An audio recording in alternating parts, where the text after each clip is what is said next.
여러분 안녕하세요. 오늘은 적당한 거리라는 그림책을 보고 적당함에 대하여 이야기를 나눠보고자 합니다. 어, 제가 쌤이 그 그림책의 매력에 빠진 지 좀 몇 년 됐는데요. 그림책을 보면 볼수록 점점 더 매력적이고 그리고 참 음미할 만한 것이 많다. 그리고 생각해 볼 만한 점도 참 많다. 이러한 장점을 가지고 있는 것 같습니다. 그림책에 대해서 잘 모르시는 분들은 어린이를 위한 책 아니야? 어린이만을 위한 책 아니야? 라고 생각하시기 쉬운데요. 많은 그림책들을 보면은 어린이를 위한 책도 있긴 하지만 그 어른을 위한 책도 꽤 있다고 생각을 합니다. 이 적당한 거리라는 그림책을 봐도 이 식물로 사람을 비유해서 굉장히 알기 쉽게, 이해하기 쉽게 이야기를 하고 있는데요. 그림책은 마치 시와 같이 비유와 상징, 우화적 방법으로 인생의 진리를 이야기하고 있는 경우가 많습니다. 인생의 진실을 어린이들도 쉽게 이해할 수 있도록 그림을 곁들여서 이제 써놓은 건데, 잔소리나 군더더기 없이 우리가 해석을 다양하게 할 수 있는 그러한 장점도 가지고 있고, 그리고 우리가 그림책에서 토끼, 뭐 거북이, 뭐 늑대, 고양이 이런 것들을 볼 때 그 주인공들이 사실은 어떠한 사람이라고 생각을 하면 아, 이 여기서 다람쥐는 어떠한 사람을 얘기하는 걸까? 이렇게 생각을 하면서 보면 깨달음도 있고 또 재미도 있습니다. 어떨 때 보면 정말 잘 맞는 상황과 이런 성격으로 잘 묘사를 했다. 이런 생각이 들 때도 있고요. 그래서 소설책도 재미있지만 이 그림책이 많은 말보다는 오히려 압축되어 있는 말로 그림을 곁들여서 상당히 좀 심오한 진리를 깨닫게 해주기 때문에 정말 그림책의 매력이 상당히 많은 것 같습니다. 그런 의미에서 오늘 적당한 거리라는 그림책을 가지고 적당함에 대해서 이야기를 해보고자 하는데요. 적당함이라는 것은 정말 어렵고도 중요한 것 같습니다. 적당함. 정말 우리가 많이 쓰는 말이잖아요. 적당히 좀 해라, 적당히. 적당히 하고 자라. 그러니까 뭔가를 너무 많이 할 때도 쓰고, 너무 적게 할 때도 쓰고, 좀 지나칠 때도 쓰고, 지나치지 않도록 경계하는 말에서도 쓰고, 적당히 먹어라, 뭐, 적당히 자야지, 운동도 휴식도 적당히 해야 된다. 적당이라는 말을 정말 많이 쓰는데, 이 적당하다는 거 도대체 어느 정도가 적당한 것입니까? 그것은 정말 사람마다 굉장히 많이 다르기 때문에 그리고 딱 정답을 누가 줄 수가 없어요. 그래서 더 어렵고 그런데 또 적당히 하지 않으면 많은 문제가 생기기 때문에 굉장히 중요한 것 같습니다. 적당이라는 말을 들었을 때 우리가 중용이라는 단어를 생각을 해볼 수가 있는데요. 중용이라는 것은 이제 여러분이 도덕 시간이나 윤리 시간에 배울 수도 있는 문제고 그 중용에서 중자가 가운데 중자죠. 그리고 중용은 어떤 책의 제목이기도 합니다. 중국의 경전, 사서삼경, 사서오경 할 때 그 사서가 논어, 맹자, 대학, 중용 이 네 가지 책을 얘기하는데 중용이라는 건 딱 그 가운데 중도를 잘 지키는 것이라고 생각을 할 때 그 가운데 중도 적당한 것 그건 과연 뭐냐 그리고 왜 그렇게 중요하고도 어렵냐 라고 생각을 해보면 지나치거나 모자라지 않은 올바른 중간이라고 이제 뜻이 되어 있는데 중간인데 또 올바른 중간이래요. 그러면 예를 들어볼게요. 우리가 정말 좋은 사랑이 지나치면 문제가 될까요? 사랑이 모자라면 문제가 될까요? 사랑이 모자라면 뭔가 좀 외롭고 서운하고 좀 쓸쓸한 느낌이 들 거고요. 사랑이 지나치면, 그거는 이제 사랑이 지나치다기보다는 사랑으로 본인이 착각하고 있는 게 지나치게 되면은 집착, 뭐, 간섭, 미련, 심지어 스토킹으로까지 연결될 수 있겠죠. 그리고 그 외에 우리가 또 이제 생활 속에서 늘 해야 되는 자는 거, 먹는 거, 쉬는 거, 운동, 공부, 이 모든 것도 지나치면 문제가 될까요? 지나치게 많이 먹으면 당연히 배탈이 나겠죠. 그리고 또 너무 모자라게 먹으면 당연히 힘이 없고 면역력도 약해질 거고요. 자는 것도 지나치게 많이 자면 하루를 허비한 것 같이 허무하고 또 허리도 아플 수 있고 또 지나치게 조금 자면 면역력이 떨어지고 모든 생활을 제정신으로 컨디션 좋게 해낼 수가 없죠. 운동과 공부도 마찬가지입니다. 지나치게 운동을 많이 하면 좋은 거 아니냐. 하지만 지나치다는 말 속에 나쁘다는 의미가 포함되어 있어요. 지나치기 때문에 관절에 무리가 갈 수 있고 손상이 될 수도 있고요. 그리고 그걸 충분히 근육을 풀어주지 않고 휴식을 취해주지 않으면 몸살이 날 수도 있겠죠. 공부도 마찬가지입니다. 지나치게 공부를 많이 하고 휴식이나 뭐 놀이를 너무 적게 하면 물론 공부에서 재미를 찾는 사람도 있겠지만 그 뇌에서 우리가 공부한 부분을 충분히 복습할 수 있도록 하는 게 바로 휴식인데 너무나 공부를 오래 한다고 해서 그게 다 효율적으로 뇌에서 처리가 되는 게 아니거든요. 그래서 그 한 가지를 너무 지나치게 하면 다른 것들이 소홀해질 수 있기 때문에 문제가 됩니다. 그래서 지나치게 많이 하는 거, 너무 부족한 거, 둘 다 문제가 생기죠. 그렇다면 적당히 하는 게 중요하다는 건 알겠는데, 적당히 한다는 것은 그럼 왜 이렇게 어렵냐? 적당이라는 것은 일단은 정답이 딱 없어요. 그냥 평균을 냈을 때 보통 사람들이 8시간은 자줘야 된다. 이렇게 말을 하는데 사람마다 잠이 적은 사람은 6, 7시간 자고도 멀쩡하고 어떤 사람은 9시간, 10시간을 자줘야 그 다음에 제대로 활동할 수 있는 사람도 있고 개인적인 요구가 다 다르기 때문에 적당하다라는 것은 정답이 딱 정해져 있지 않기 때문에 어렵습니다. 그리고 우리가 장난과 폭력을 구별하지 못하는 사람 주변에서 많이 볼 수 있는데 뭐 장난이야 하는데 또 피해자한테는 그건 장난 놀이는 아니었다. 좀 폭력적이었고 상당히 괴로웠다. 이렇게 말하면 그건 또 장난은 아니거든요. 그러니까 누구에게는 이런데 또 상대방에게는 이렇고 그 기준이 같지 않기 때문에 똑같이 받아들여지지 않습니다. 그리고 주변의 상황에 좀 분위기 파악을 잘 못하고 눈치를 잘 못 보는 친구들은 너무나 눈치 없는 행동들을 하고 막 말하지 않아야 될 때 말을 하고 장난하지 않아야 될 때 장난을 하고 그럴 때 이제 사람들이 막 적당히 해라 적당히 이렇게 핀잔을 주곤 하는데요. 그 적당히의 기준이 딱 정해져 있지 않기 때문에 그걸 잘 모르는 사람에게는 굉장히 어려운 개념일 수 있어요. 그리고 또 적당히가 어려운 것은 사람의 욕심은 끝이 없기 때문입니다.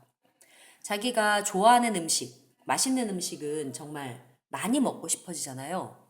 그걸 이제, 이 정도 먹었으면 됐어 라고 이제 몸에서 딱 그걸 신호를 줄 때 절제할 수 있는 그 능력이 있어야 되는데 어렵습니다. 특히 쾌락의 경우, 여러분이 재미있는 게임을 막 하고 있을 때는 시간이 원래는 1시간, 2시간까지만 하려고 했지만 3시간, 4시간이 돼도 계속 멈추지 못하는 경우가 있죠. 재미있는데 이걸 어떻게 중간에 끊겠습니까? 사실은 재미있는 소설에 빠져들어서 탐독을 하게 되는 경우가 있는데 이 뒷이야기가 너무나 궁금해요. 그래서 계속해서 읽고 싶단 말이죠. 근데 독서는 많이 할수록 좋은 거 아니냐. 근데 그것도 그렇지 않죠. 왜냐면 밥 먹을 시간, 밥 차려야 될 시간도 잊어버리고 계속해서 책만 읽고 있을 수 있고 그리고 만약에 누워서 읽다 보면은 자세를 막 적당하게 좋은 자세를 취하지 않고 책을 읽다 보면 목에 무리가 갈 수도 있고 또 눈이 나빠질 수도 있고, 그, 또 이제 재미에 빠지게 돼서 이제 드라마 정주행을 몰아보기를 한다. 그러면 하루 종일 아무것도 못하고 막 드라마에 빠져서 계속 보다 보면 해야 될 과제라든지 수행평가도 못하고 공부도 못하고 아무것도 못했다라는 생각이 들 수도 있죠. 그런 식으로 우리 주변에는 너무나 재미있는 거, 유혹들이 굉장히 많습니다. 그래서 지나치게 하지 않기가 어려울 때가 굉장히 많아요. 그래서 지나치게 할 수도 있어요. 그리고 심지어 어떤 친구들은 중독에 빠질 수도 있습니다. 정말 위험한 도박 중독도 있는데요. 도박 중독에서 처음에 딸 때는 너무나 쾌감이, 성취감이 있고 막 돈을 땄으면 너무 재미있고 막 이런데 또 잃었으면 또 오기가 발동하고 막 꼭 찾아야겠다라는 생각이 생길 수도 있고 어쨌든 그런 여러 가지 것들로 인해서 도박 중독을 끊지 못하기가 쉽습니다. 끊기가 굉장히 어렵죠. 그래서 우리가 중독에 빠져들지 않아야 되는데요. 중독에 한번 빠지면 빠져나오기가 굉장히 어렵기 때문에 정말 우리 주변에는 유혹과 중독이 정말 여지가 많은 것 같습니다. 근데 사실은 어느 정도 중독이 되어야만 재미있고 재미있으면 중독이 됩니다. 그 드라마를 그 시간대에 꼭 보고 싶어가지고 이제 중독이 된 거죠. 그래야 또 그게 재밌지. 만약에 내가 이거 봐도 되고 안 봐도 돼. 그러면은 사실 재미있진 않거든요. 그리고 어떤 친구가 수학 문제를 푸는 거에 재미를 붙였어요. 그래서 수학 문제를 꼬박꼬박 풀어요. 그러면 이제 수학 문제 풀이에 사실 약간 공부의 중독성도 있을 수 있는데 거기 약간 중독이 된 거죠. 그래서 어느 정도 적당하게 자기에게 피해가 크게 가지 않으면 괜찮은 중독이라고 할 수도 있겠지만 대부분은 마약 중독이라든지 그 자기의 일상생활에 지장을 주는 그런 중독이 많기 때문에 중독의 위험성도 상당히 큽니다.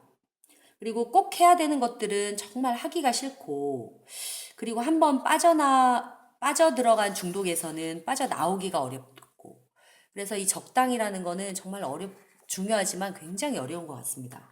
그래서 적당히 한다라는 거,